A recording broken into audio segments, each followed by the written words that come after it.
Hello and welcome to Journey Lines, the podcast answering the question, how did they get there? I'm your host, Kim Minnick. Each episode, I invite a guest to complete a reflective exercise, plotting the highs and lows of their career against a line of neutrality. Together, we explore the ups, downs, and everything in between. My guest today, Benjamin Yoon. Ben, how are you? I am doing great, Kim. Thank you so much for having me. It's been a very busy couple of weeks, mainly because I'm still recovering from Thanksgiving. Had my family over, my brother's family, my mom, my cousin, my in-laws, my brother-in-law, and so it was like a full week of a lot. Full week, full house, full bellies. Sounds lovely. It was. But like, I think, 2-3 weeks now since Thanksgiving, and I'm still like, whew.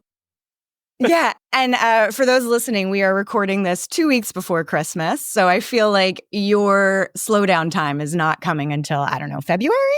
I got to buy Christmas. Well, fortunately, we have some Christmas presents already prepped, but my daughter has her a letter for Santa. I got to remember to mail that out. Of course. And she wanted to revise it. Like she spent time drawing and really practicing great penmanship.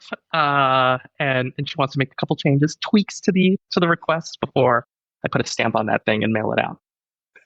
I absolutely love that. When I was a kid, I'm left-handed, terrible handwriting. I remember my mother saying, if you don't write nicer, Santa won't be able to read your letter. And I was like, oh, okay. Teach me how to use that computer. Anyway, how fun. So, Ben, thank you so much for joining today. I've got your journey line in front of me. But before we dive in, what do you got going on today outside of Thanksgiving and holiday prep? What's happening personally, professionally, holistically? Yeah, personally, professionally, holistically. Wow, that's a big bucket. I know. I am a stay-at-home dad, and I've got 2 kids. My daughter is our eldest. She's 8 years old, and our youngest is 2 years old. And so we're actually getting ready for him to get into daycare, and so like there's this moment in our lives right now where it's like, oh my gosh, so exciting, getting him out of the house. At the same time, it's just like, oh my God, he's getting so big, it's way too quickly. So there's a little bit of that. Made sure my daughter got to school on time, though. That's a big win. It's a journey every morning. The whole career journey thing. I could just put a whole thing just up and down, down to the minute and second. So it's been a good morning. Got her to school, and that's all I. That's all. It's all that matters. I'm glad we're riding high. Exactly. Well, now that the kid is off to school and you've got, I don't know, hopefully about an hour, let's dive into your career journey. So kick us off. I see you started from an educator. Where are we at in time and space? Yeah, so this is around 2008 to 2011. I was teaching, tutoring kids, and doing a little bit of everything, trying to figure out what I wanted to do next, kind of where I would be going after. And I loved working with kids. I loved the teaching and really seeing those light bulb moments and seeing them just like, oh, those were the things that really drove me during that time. And as much as I loved doing that, I would also see areas where like things could be a little bit different, or things would be a little bit better or more organized for others working with me. And so, I just started bringing up ideas and projects and asking my manager and company leaders, like, hey, have we tried doing this? And, they kind of allowed me to run with it. And sooner or later, I was supporting doing local talent acquisition. I was responsible just for the overall quality of services at at the organization on the local. I was acting like as a business partner for the leaders and managers. Um, you know, performance management, learning and development.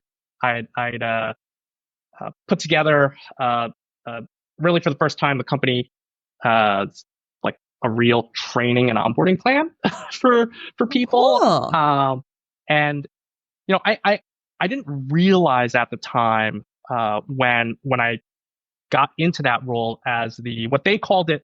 My formal title was the regional teacher trainer, right? But really, I was the regional HR manager, and I didn't realize it, right? Like I didn't realize the work that I was doing was was really HR. And honestly, I didn't realize that until several years later on, after I was done with the role and I had moved on. Where it's like, oh wait, looking back, I was doing like performance management conversations. I was, putting together onboarding plans and dealing with employee relations and all of the like. And so, As an educator, I just want to be clear. Like, was this you're doing all of this and teaching on the side, or was this kind of like morphing into a whole new role for you? a little bit of both, right? So I was teaching, and at Okay. first I was kind of doing a little bit on the side. I was the head instructor for that local area, and then it really just morphed into that role, and then that kind of became my thing from then on. And I like I said, I loved working with students. I loved even more the fact that I could like serve all these other teachers to really do just even better work than me with other students. And yeah, that's kind of where I landed in all of this. Amazing. I feel like, HR, we're sneaky like that. We really get you in early and we don't even tell you we're doing it. Yeah, that's so true. Like I thought, oh, I'm leading these training programs, and I'm working with these new hires, getting them to really feel like they understand the culture and the resources and all of that. And I was, coaching managers, and I didn't even realize I was in learning and development, kind of doing that kind of work, right?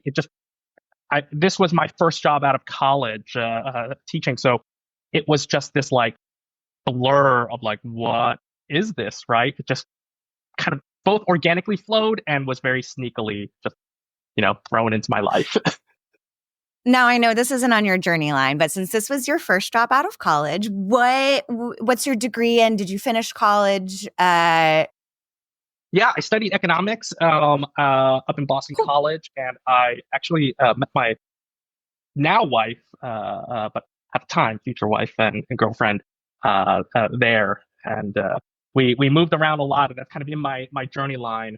But I was I like to think that I was born and raised in New Jersey. I'm a Boston. How do I put it? transplant. Transplant. Yeah, yeah. And then Yeah. and then everywhere else. And now I'm in Atlanta. Bostonian by way of New Jersey, settling in Atlanta. Exactly. Amazing. So, okay, so you just said like you were traveling a lot. So you're falling into HR, and your journey line falls a little bit too. 90,000 miles? The rewards. Yeah. What is happening in your life? Yeah. So I started taking on more responsibility first locally in New Jersey, because that's where I was at the time, and then started supporting New York. That included Long Island, and anyone who's ever been to Long Island knows that it's a drive to get anywhere in Long Island, and even more so if you're driving from New Jersey. So that was just like I'd actually gotten a new car at that point, and those 90,000 miles are all on that car. It was just like within what 2-3 years, I have hit 90,000 miles. And then I started going to Connecticut as well. And then I started flying out to Texas, because apparently the region that I was supporting became New York, New Jersey, Connecticut, and Texas, specifically Houston and Dallas. Of course. Which, yeah, totally makes sense. Started driving a lot in Texas, even more miles on rental cars. Thank God I was doing rental cars in Texas because, yeah, my car was taking a beating already. And, I actually will always remember my first trip to Texas. So, I'd gotten used to doing a lot of driving, a lot of going around in the New York, New Jersey, Connecticut area. So when I was asked to start supporting Dallas and Houston, I thought, oh yeah, absolutely, this could be exciting. It'll be my first like grown up, you know, big boy trip. The first time you travel for work, you're like, oh, I am such a professional. Like, yes, put me in business class. I'm on business. Exactly, exactly. And so like I am being super ambitious. I create this like really organized schedule and plan of like, hey, this is where I'm going to go. This is where I'm going to visit. These are the people I'm going to meet. These are the meetings. This is the agenda. I had phone calls with everybody, right? Just kind of planned everything out. And so I get there and, I know I'm going to be in Dallas first. I thought it was Dallas or Houston, one of those cities. And, I'm visiting locations, talking with folks. And I realized, I've hit a lot of the things on my schedule for day one. Um, maybe I should just kind of keep on going with this, right? So I call one of the managers and say, hey, I finished early. I'll just head over to you right now, right? And they pause and they're like, wait, where are you right now? It's like, oh, I just finished visiting this Dallas location. I can head over to you right now. He's like, and how are you getting here? I'm just gonna drive. I got my rental car, and he goes, you realize that we're in Houston, and that's not just like a hour drive or a quick drive. I was like, wait, what are you talking about? And then I realized, oh, this is why I have another flight booked from Dallas to Houston. And just like my geography just got completely thrown off. And no one let me forget that I tried to drive from one location in suburban Dallas all the way to Houston without even realizing. Thank God. I get it. I've made similar things. New city. I remember once I was in New York and I was like, oh, we can just walk there, right? And they're like, no, we're going to take a subway or something. Like you're just new areas. Geography is not real. Oh yeah. Oh yeah. So that was a great way to then, show up in Houston and be like, hi, I'm the idiot that thought I would be able to meet with you the same day I was in Dallas. Right. But what a way to humanize, like you're coming in, I imagine, to do like training and maybe like HR feely things. And you're coming in and like immediately you're humanized and you're like, oh, I make mistakes too. Yeah. Oh yeah. Oh yeah. That was a great way to be like, yes, I've established my credibility with everybody. Amazing. How did it go? They were very, very kind and understanding of the fact that I just am an idiot. No, they were really, really like understanding. I think they were very generous about the fact that this is the first time I had been out to Texas, and so I still got great barbecue. I still spent my time, of course, eating really, really delicious brisket. So that kind of made up for it, I feel like. But how was the work trip? I imagine people got to know you. I imagine it was a new experience for you. Did you enjoy it? I loved it. Yeah, I kind of got hooked on it. Right.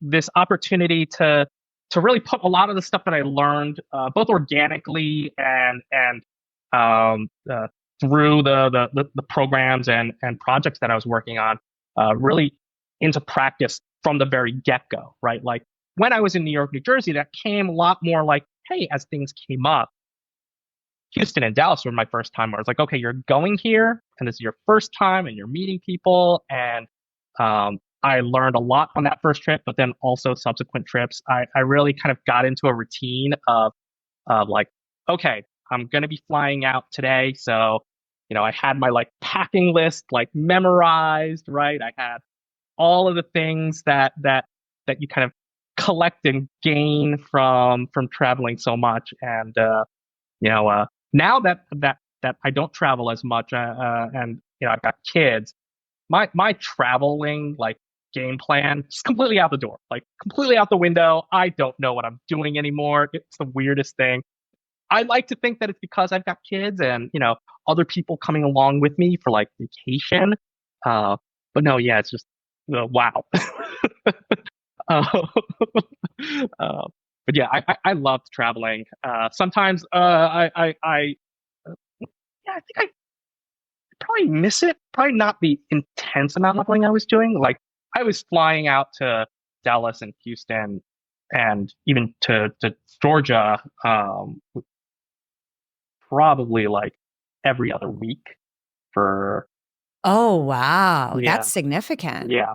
So, I mean, that's definitely like, you don't even have a routine at that point. You just have an extra bag with all of your stuff. And yeah, yeah, just pretty much. Yeah, yeah. amazing. Well, so 90,000-ish miles driven, flying, probably getting some great upgrades. And it doesn't last forever. So where do your travels take you next? Maybe a little upward. Yeah, so it was a great experience doing all of that, but then I had the fortune of becoming the director of talent management and HR technology. I was the first person in that role. I was reporting to the co-founder, who was and is just an amazing mentor.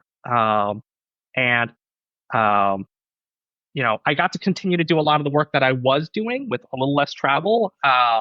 It was actually my like first real remote job.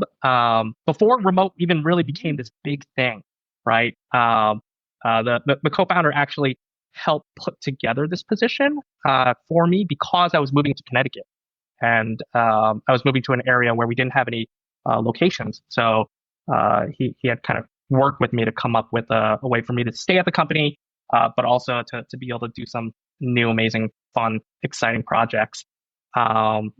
So yeah, I was working on just kind of the full cycle end to end talent management side of things, whether it's talent acquisition, performance management, again, continuing to mentor and coach managers, acting as a business partner, learning and development, and so on. But I also got to really learn what it meant to work remotely. um, you know, like I I think this, see it's like a high and a low. It's like promotion.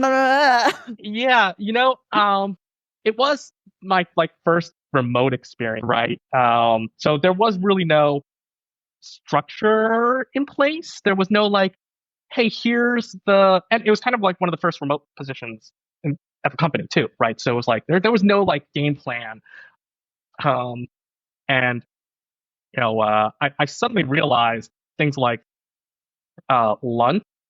When people like get up for lunch, right, in the office, like everybody kind of gets up for lunch and goes, and it's just this natural flow that suddenly I was missing, right? Um, And I then you look up and it's 2 p.m. and you're like, have I breathed? yeah. Why am I still in my pajamas? Like, and I've got like, I don't need that kind of language right now as I am yeah, maybe still in pajama pants. with like stacks of papers and like binders. Like, what am I doing? Uh, but it also was like I just moved to Connecticut, right? I was And what prompted that move to Connecticut? Was it uh, just my wife at the time was going to med school and then was doing her residency at UConn, okay? and so we were also getting ready to get married, right? So a lot of things that I like to have excuses for my challenges besides the fact that I had never done it before and it was entirely new and I was naive in a sense. Actually, I say that within this role, I was working with the co-founder Jim. He really was a mentor because he both as a boss and as like just a person that really cared about me, just sat me down and had a really honest, frank conversation about my performance. And that actually helped me realize like, hey, I need to be more organized, right? I should probably like change and have breakfast at like a normal time and you know uh Put a routine in put a routine in place. place. Yeah, and then started to think about like, okay, how can I be more productive when I'm not surrounded by people and there's no natural flow to your day? Um, yeah, So now I just want to make sure I'm understanding because this is incredible that you you're crushing your role. You get this new role sort of created for you. Scary, challenge, new, exciting. You move to Connecticut and take on a remote role in this new role for the first time. And then, if I'm hearing right, what happened to you happened to a lot of us sometime around 2020, where you're like, I have so much freedom and autonomy and I can do what I want when I want to do it. And how is it suddenly 6 p.m. and I've done nothing? And it really does. I'm curious, like, after this frank conversation with your mentor / boss, like, what did you do? How did you reapproach your working environment? Yeah. It honestly was like the first time I was like, oh, wait, I actually need to like, I thought I was planning and being organized and getting a lot of work done, but I wasn't, right? And I realized, like, again, just because that natural flow was missing, I really started thinking about, okay, what do I need to accomplish today? Starting to, like we said, put together a routine. But also I realized, like, I should keep track of the progress that I'm making, right? Like the wins that I'm having just day to day, right? It's really easy to just kind of feel like you're doing a lot of things, and whether you're doing great, whether you're doing poorly, and not just like taking pause at the end of the day to be like, hey, these are the things that I'm really like proud of, that were successes, big or small, right? And these are the things that I need to either work on or need to continue doing or change, reprioritize, make sure that I have a good cup of coffee or two in the morning and afternoon, and it was a good opportunity to realize that I think when I got into this, it was very exciting and fun and new, right? And I think I took that like fun and exciting and new thing a little too far without realizing, like, oh, it's still, Work. it's still work. Yeah, exactly. No matter how fun it is and no matter how interesting the work I was doing was, right? It's still work. And I still had that kind of like um, mindset. Uh, and honestly, like, thank God, things got much, much better. I started to become much more productive, and a lot of progress was made. I mean, Jim really helped guide me through it. Just checking in regularly. I think a big thing was just communication, right? Just like these regular conversations. That again, Zoom. Zoom wasn't around yet, so we didn't really have Zoom. So it was like just phone calls. You Right? think back to those. I had remote employees very early on in my HR career, and it was really before Zoom or Skype for Business or Link, if you want to go far back.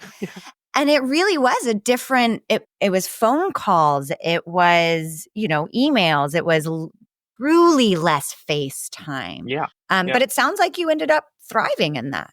Yeah, once we started doing web conferences, webinar meetings, right? That also just kind of helped reestablish things. I was doing a little bit more traveling, just communicating with a lot more people, reconnecting, re-engaging. I got to do some projects that were really fun and interesting. The talent management side was really fun, but I also loved the HR tech side, just because before this role we didn't have a like talent acquisition strategy. Like we had a strategy, right? Like, but it wasn't actually you were recruiting and hiring people, but maybe not in a strategic, thoughtfully way. Exactly. And getting to actually say like, hey, let's look at the numbers, let's look at the data, let's look at where we're sourcing people from, right?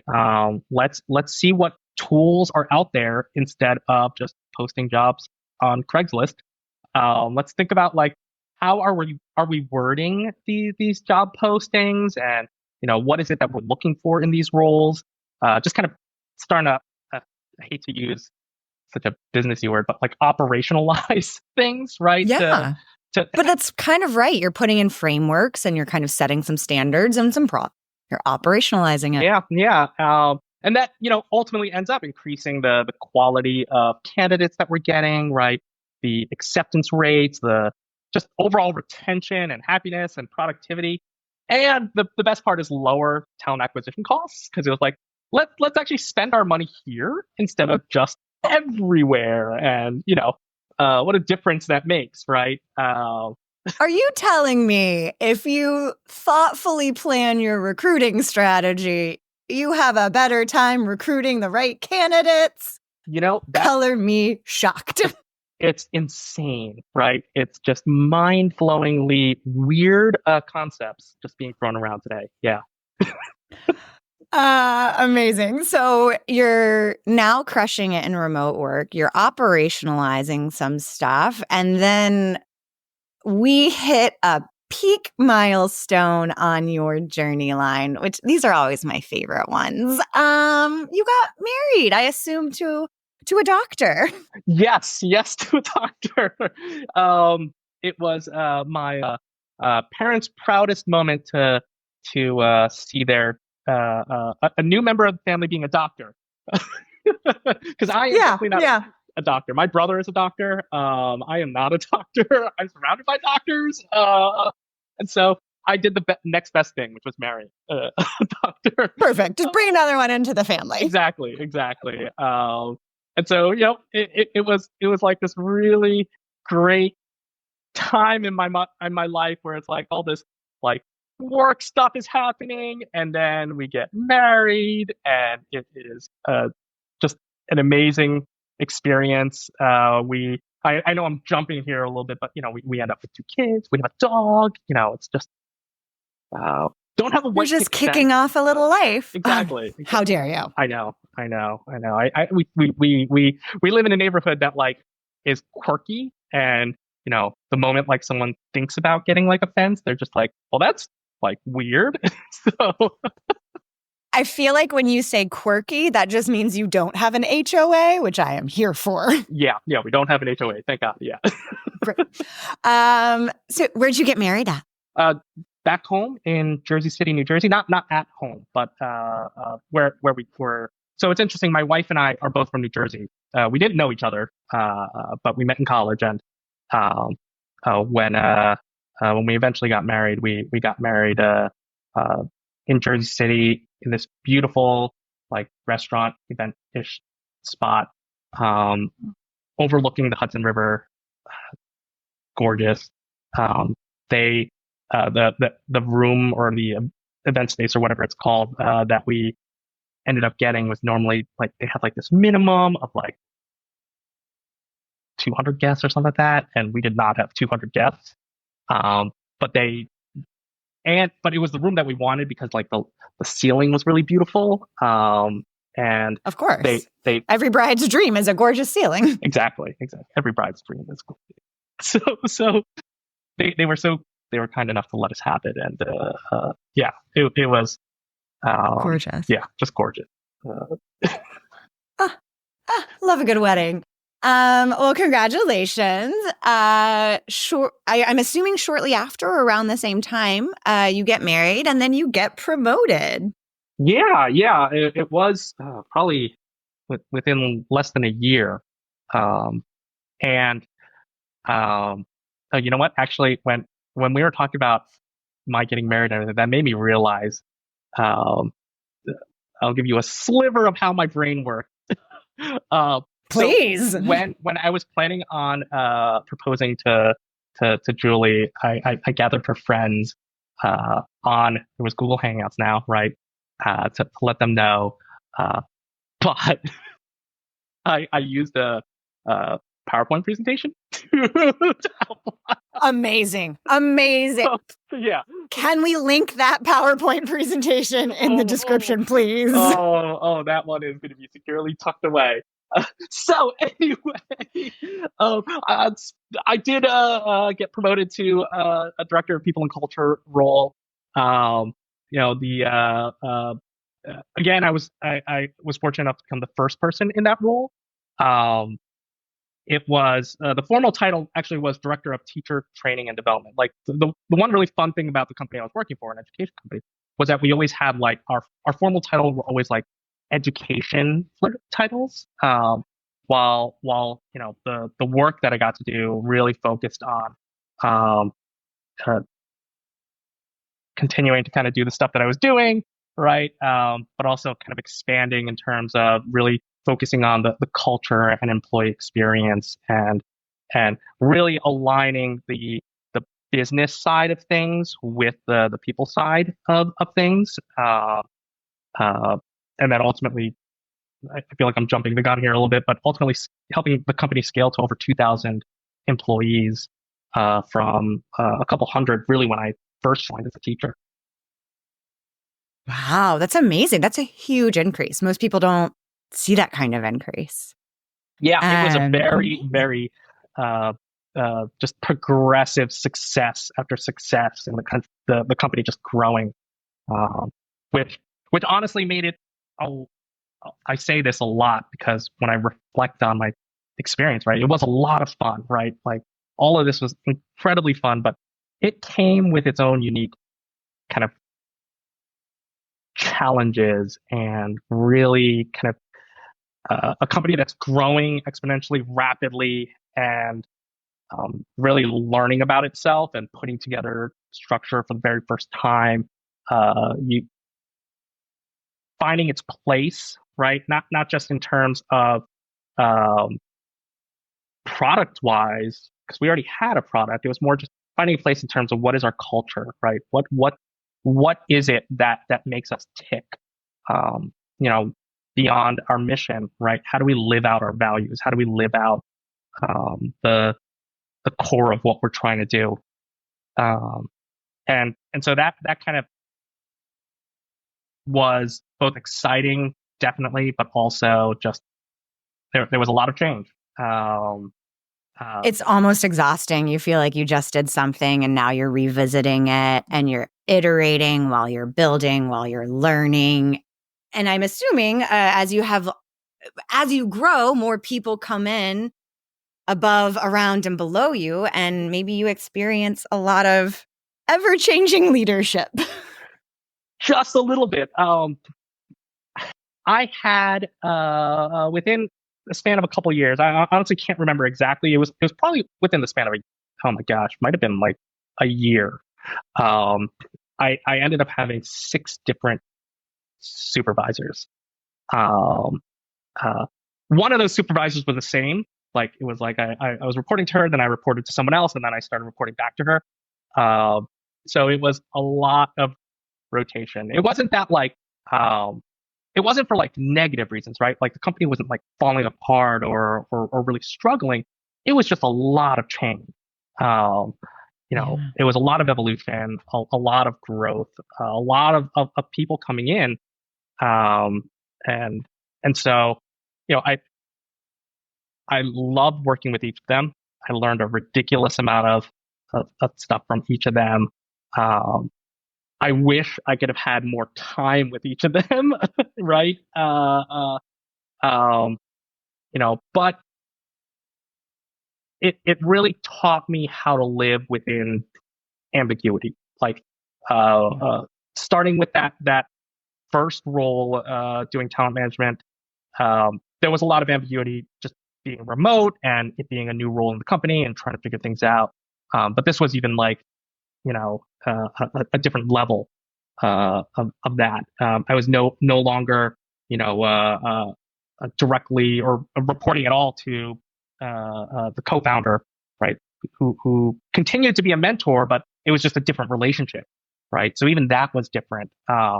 The uh, six different supervisors will not just get your head spinning, but it'll teach you how to really adapt, to really understand, and just sit and listen and ask great questions and get a sense of like priorities, needs, right, communication styles, and so much more. While at the same time, just kind of navigating the like whether it was the changing goals or the changing kind of uh, uh, priorities or just changing technology and more so. Yeah, I feel like when you go through a leadership change so frequently, it's you start to get unstable. You're like, well, but I had these goals. Okay, let me tell you my goals again, supervisor number 4. And it really is kind of adapting, but also like you become your stability. You have these ever-changing cast of characters, and you still have to, okay, number 3 and 5 and 4, here's the North Star that we're working to, and how can we shift within this predefined path? It's a really interesting skill to learn. Yeah. You really learn to take ownership of your goals, right? And you really learn to not like, well, I guess manage up, right? But really work collaboratively with people, just because people are changing all the time. And so yeah, it definitely has made me a much more thoughtful work employee, but also a more uh, resilient and adaptive leader. Yeah, totally. And during this ever-changing cast of characters, you get to add a new one. That's right. You welcome your first. We did. Clara is her name. She is my God. I'm speechless when I think about my children. Like, I get speechless because it's just, my gosh, yeah. You know, she is so smart, so clever. You know, I get it. yeah. I too aspire to be clever in an uncomfortable way. Yeah.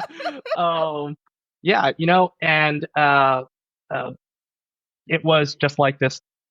Not just this. We already had a dog, which, oh my gosh, is already a part of our family. Uh, Trooper. But then having now this little baby girl who is just, oh my gosh. They say it's so cliche, right? But they say, like, when you have your first kid, like, everything changes. It really does. That really, I think, kind of started the path that I ultimately went towards the end of my career journey, or the most recent part of my career journey. Just like that experience of, on top of that, Julie being a doctor, physician, um, already really busy, and adding this new element to our lives was a lot of learning, a lot of sleep deprivation. Yeah. I'm sure there was no sleep in your household. So how quickly your next step is leaving the Northeast. Yep. Bebopping down to, I think, where you are now, right? Atlanta. Yep. Yeah. When was this? Did you move a baby? We moved the baby. Oh my gosh. We moved the dog and a baby, which logistically was already complex.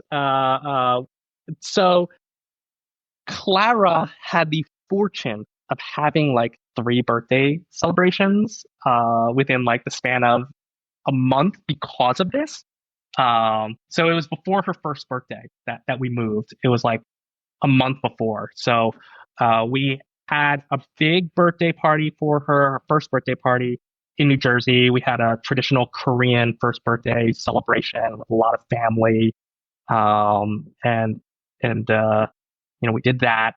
And then we did something with, I think, like, family friends.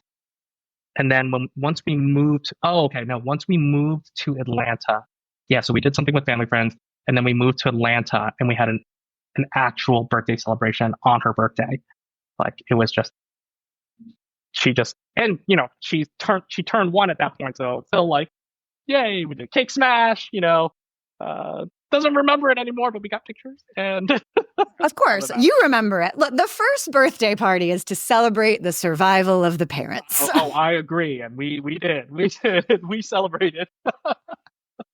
Amazing. So you're in Atlanta, baby's 1 year old, spouse is crushing it in a new career, and you keep on going up too. You've got an awesome mentor, you've got exciting work. Are you still the director of people and culture? Yeah. So in my journey moving to Atlanta, you'll notice that it's like an upward slant. because for the last couple months or years, I had been, before I moved to Atlanta, I had been talking to my boss and a couple people. There were conversations about my moving down to Atlanta. Um, and, and, uh, my manager at the time, when it started to actually get serious, and she actually really did convince me to move down to Atlanta. We started negotiating, talked about how we're going to do all of this. Um, and then she left the company. And Stellar. Great. Love yeah, when that happens. exactly. Like right when we've got like the details almost worked out, right? She leaves the Was it company. written down anywhere? Yes and no. Yeah. He had left, and then I started reporting in an interim fashion to the then CEO, and we kind of had to like rediscuss and realign and renegotiate. Like she had notes from my previous supervisor, right, and had like the bigger picture outline, but not the details, right? So bigger picture outline was what was written down. The details weren't. It's where the devil hides, I hear. I hear, yeah. So we figured everything out. Everything worked out. Then of course, right before I moved, like probably a week or two before I moved. No, actually, it might have happened like the week I was moving. The Another big change happens, and we get a new CEO. So Cool. Really excited. I'm committed to moving. yeah. And we also got a new CHRO who I start reporting to. And so yeah, all of it happens. New city, new place, and uh, the good thing out of that was, the CHRO, Andrew, ends up being just this amazing mentor as well. Like things settle down, right? I learned a tremendous amount. Got to do some amazing work. Like he really not just taught me a lot, but really helped just kind of um, get me to learn my strengths, learn my areas that I can improve. Really honest. We both have the same sense of humor. That helps, I feel like sometimes. Exactly. Unfairly, he has a British accent, so anything he says has some level of gravitas, whether it's complete baloney or not, and he knows it. And he also, we also had the kind of relationship where I knew when he was BS. Maybe pushing it, maybe yeah. relying on that accent a little too much. But he also was very good at like pointing out when I was stretching the BS meter a little bit. So yeah, we had not just great rapport, but just he gave me a lot of opportunities to do some really transformative work, especially on the culture end of things. I mean, which is like what I really ended up becoming passionate about as the company grew. It's like, how do we continue to not just maintain our existing culture, but help it grow and evolve in a way that stays true to our mission and our values? How do we actually not just put these words on a poster and be like, hey, we did it, right? But actually like believe in it and connect the dots through all the work that we're doing towards it. I'm going to ask you about your biggest accomplishment, but I love what you just said, thoughtfully growing the culture. So often we think this culture this is great. Let's keep this. But when you're adding new people or, people change, when you're adding new goals and growth, like those additions should add to your culture, and your culture should be evolving and changing, and you want to do it thoughtfully and intentionally. What was a standout, program, project, event you had in your time there? Oh, I mean, growing that culture. Yeah, there's so many pieces. Whether it was kind of reevaluating how we look at performance management, right? Like how do we look at what we're expecting out of employees, but also what they should expect from us.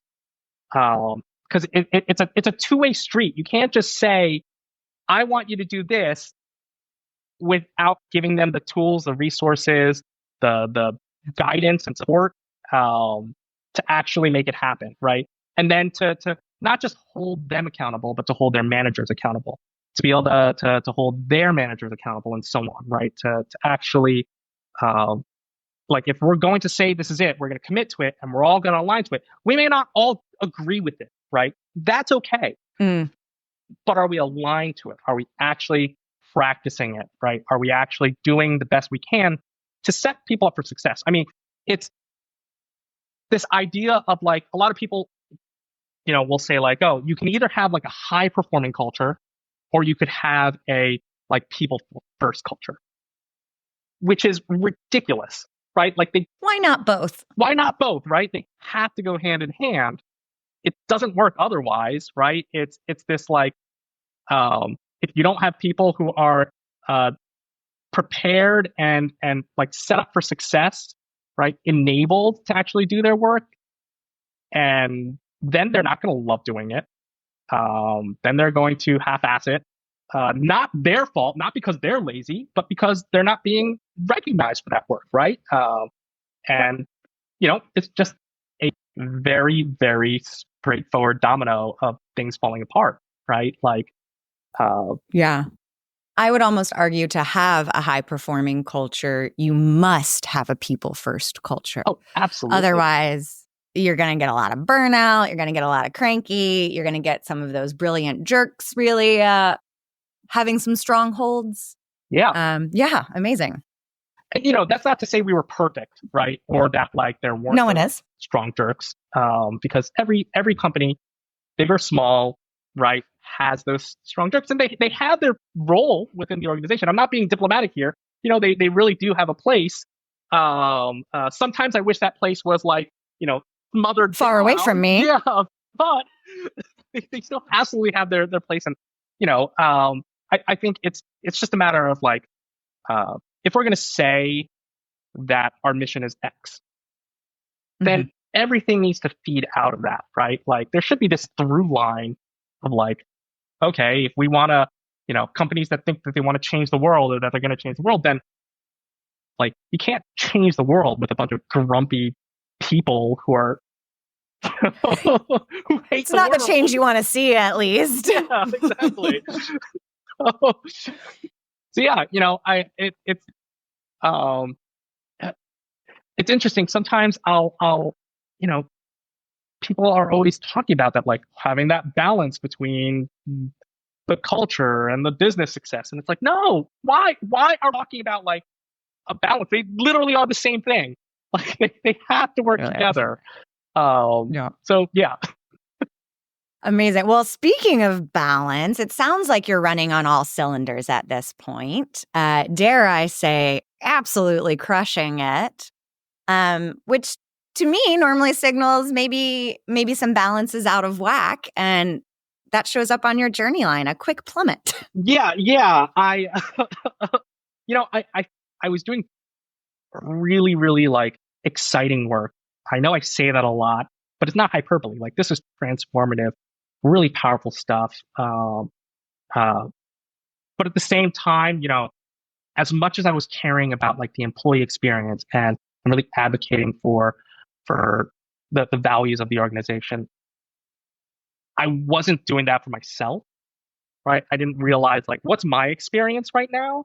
And it wasn't that like that the CHR was like pushing me to do that. He was saying like, hey, you can focus on XYZ, and you don't have to be here super late at night.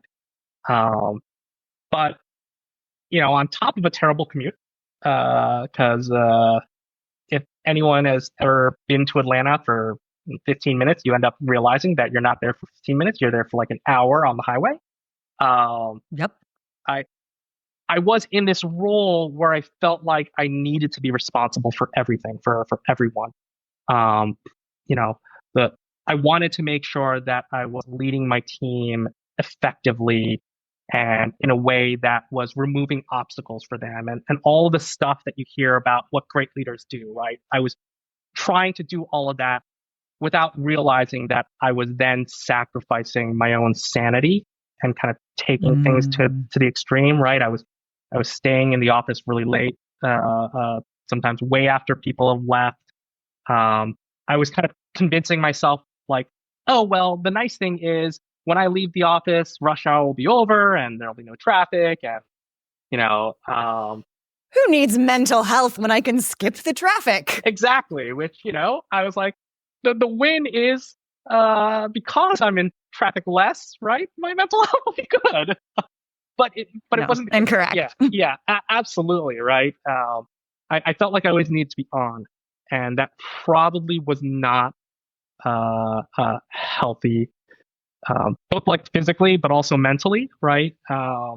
Just because I was getting less sleep, right? I was uh, always on my phone because I wanted to be as open and available as possible, right? I fell into the trap of treating email like instant messaging, right? It's still called instant messaging. I like to think it's still called instant messaging.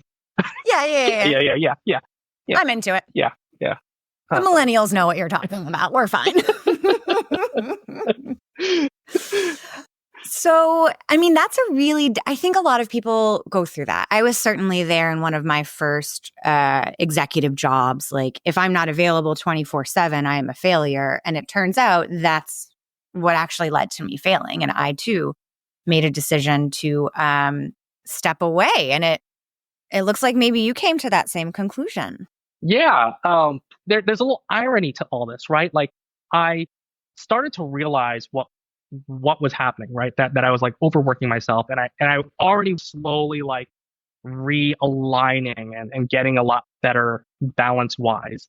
I felt like, okay, I'm learning from this, and uh, we I had we had our daughter Clara a couple of years ago, right? She was growing really fast. I mean, you know, and I was missing a lot of things, right? Like missing opportunities. Uh, my parents, immigrant parents, first generation immigrants from Korea to the United States. Um, Although they actually met in New York, in like the Bronx or Brooklyn or something like that. Yeah, that's a whole thing. Perfect. Yeah, but they were working essentially 365 days a year, 12, 13, 15-hour days every day. Minus when one thing that I'm greatly appreciative of is they always had like vacation time during the summer with us, even if it was sweltering. And either way, even though I hated, like, as a kid, right, I hated having to like stand with my brother awkwardly as like my dad was like, okay, everybody, let me take a picture. Right now, I do that. Of course, I'm the one that does that. But yeah, we're all together right now. We're taking a picture. Start smiling. Yeah, but they were always working so hard. And one, I wanted to really I understood like their sacrifice, that allowed me to have the opportunities that I had, and to actually be able to have an opportunity where I could become a stay-at-home dad. And I also wanted to, not miss out on those things that my parents had to miss out on, right? Bringing my daughter to school every day, helping her after school, bringing her to activities. I was going to say cleaning, but I'm terrible at that. Cooking. Look, we've all got our strengths. And so like that was just this like it was a confluence of events that really allowed me to step away. I thought at this point I'd done some amazing work at the organization. We of course the pandemic happened around this time, and I had done some amazing work really making sure to set the company up for success during the pandemic. And really hit some and wrapped up some big projects and just felt like it was the right time, right? Like the pandemic ended up being like the kind of like the extra push I felt like I needed to be like, hey, I've done some great things. I've learned a shit ton over these last 12, 13 years, 12 years or so. Um, and I wanted to just spend time with my daughter and my dog and my wife. And um, yeah, And that's such a luxury. it is Such a luxury to be able to do. it is such a luxury. I can't say enough just how much everybody should find a doctor to marry. No, you guys should all really marry the people that your parents wanted you to be. Exactly. No, it really is an incredible luxury to be in a place where I get to actually spend time with my daughter and get to go to activities and events and see her ballet recitals and all of those things that um, have made this time just God so special. I mean, it's one of the few things. I don't know. I can talk a lot about work that I've done and all of that when it comes to like my family and the unique opportunity that I've had to be a stay-at-home dad. Like I'm speechless. Like just gosh. Yeah. And you get to be a stay-at-home dad, not just for your daughter, but we got a baby number 2. We got a baby number 2. Yeah. Chris, he is now 2 years old. But it was like this perfect check mark of like, okay, yeah, being a stay-at-home dad, good idea. Because I mean, right now, yeah, double up. Yeah, exactly. It's a good idea to be available to take care of this little human being. I will say it takes a village to raise a kid, and so I had the help of my in-laws and all of that as well. I can't thank them enough. So I'd be remiss to mention them. But just being able to be there. My daughter was already older by the point where we really started when I started as a stay-at-home dad. But to be there with Chris from kind of the very beginning was all the more exciting. He still prefers mommy over me for some reason. But yeah, duh. Whatever. Of course. Whatever. It's incredible. You don't get to meet a ton of stay-at-home dads, especially in American society. That's a little less common than maybe a stay-at-home mom. I'm curious, like from your perspective, have you had any like surprising moments, or do you have those moments where you're like, no, I'm also an equal parent? I'm curious what that world is like for you. Yeah, there are a couple things. I think one, it is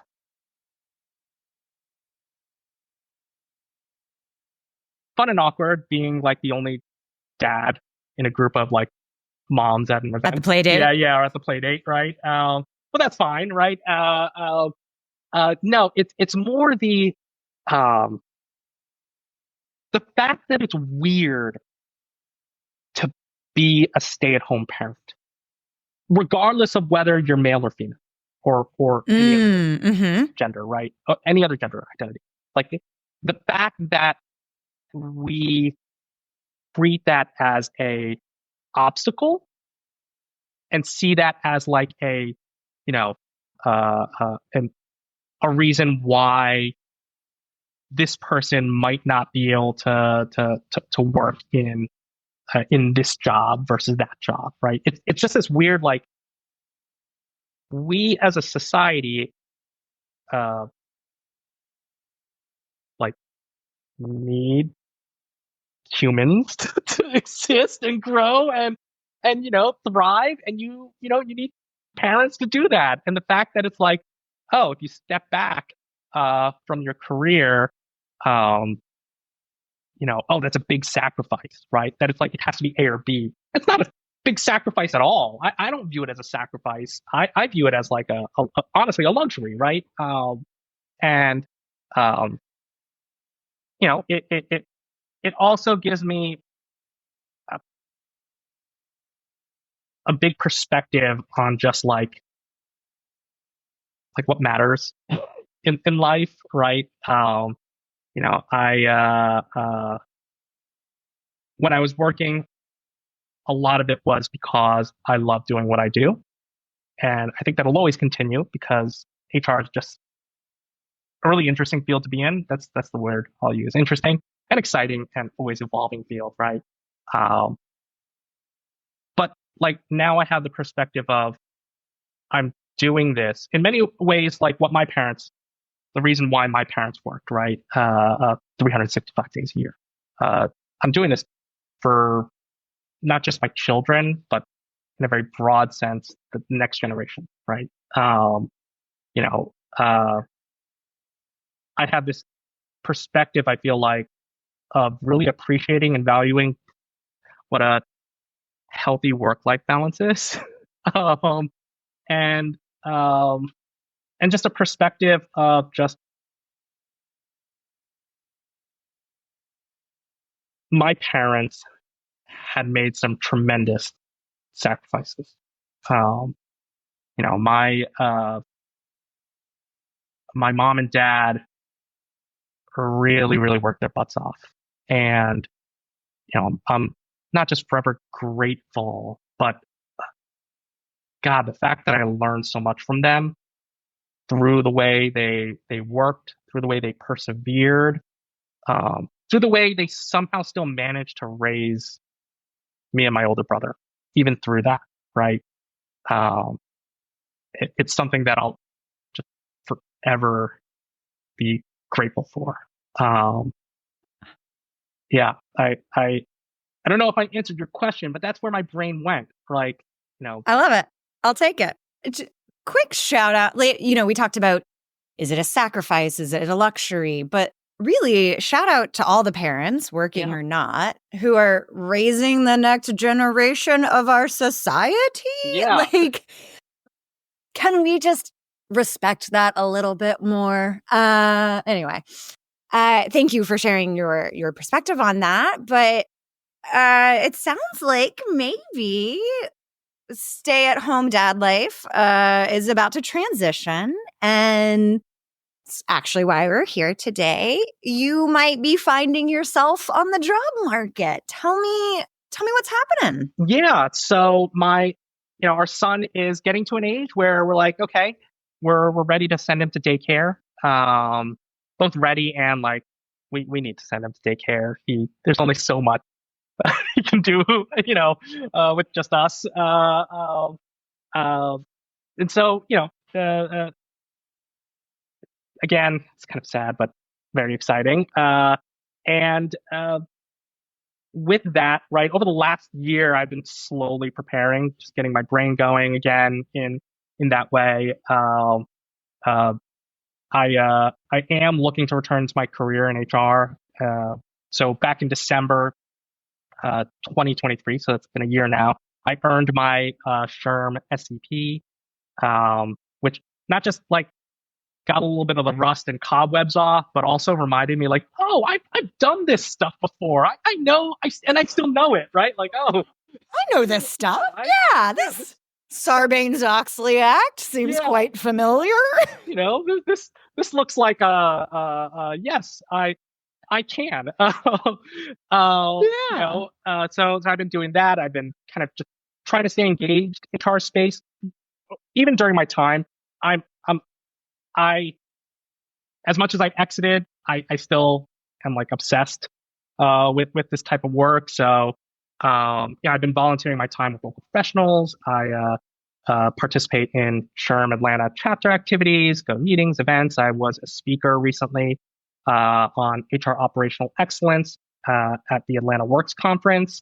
And I'm just continuing to network and connect and volunteer with the larger international HR community, including, meeting you and getting to know you.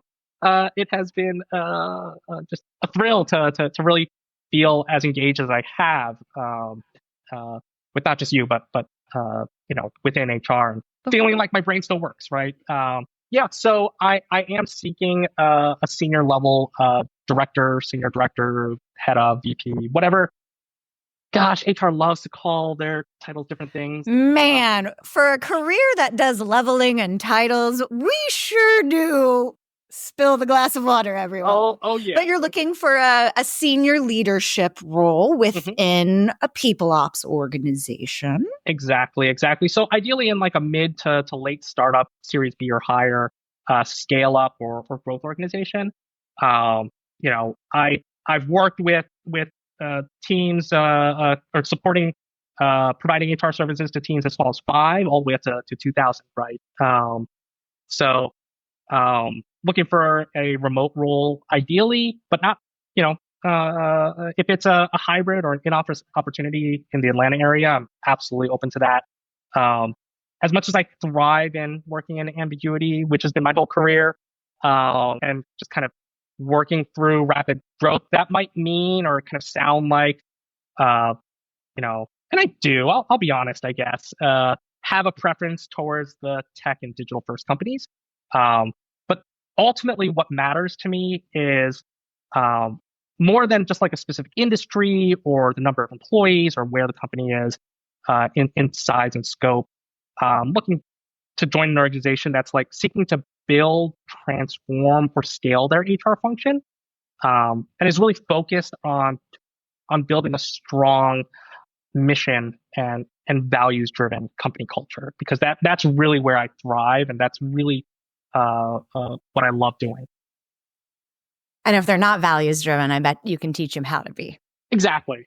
Thank you. Yes. Great. Amazing. Well, if you or someone you know is looking for a phenomenal people ops leader to scale, transform, or otherwise improve your people ops department, maybe check out Ben's LinkedIn down in the description. His journey line's there too. Ben, anything I missed that you want to tell the world? Anything I missed or you missed? Anything I should have asked you about that I didn't ask you about? I feel like I've spilled my guts already and kind of like Great. Shared everything. No, I have just really enjoyed our time, and this was a great activity. Like whenever someone asks me about like, oh, what's a team building activity, I'm always just like, journey lines. Do a journey line. Journey lines. Hey, and call Kim to help facilitate exactly. it. Yeah. I literally go, hey, look at this template and look at this podcast, because journey lines.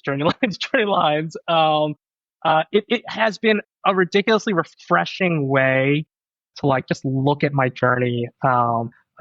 Just because in the while it's happening, right in the thick of it, you don't really have a chance to step back and be like, oh wow, I've had ups, I've had downs, I've had challenges, I've had learnings, and I have had a ridiculous amount of fun and a ridiculous amount of tears, and it's highs and lows. Yeah. Well, Ben, thank you so much for joining us. Thank you so much for listening. Check out all of his stuff in the comments, and we'll see you next time.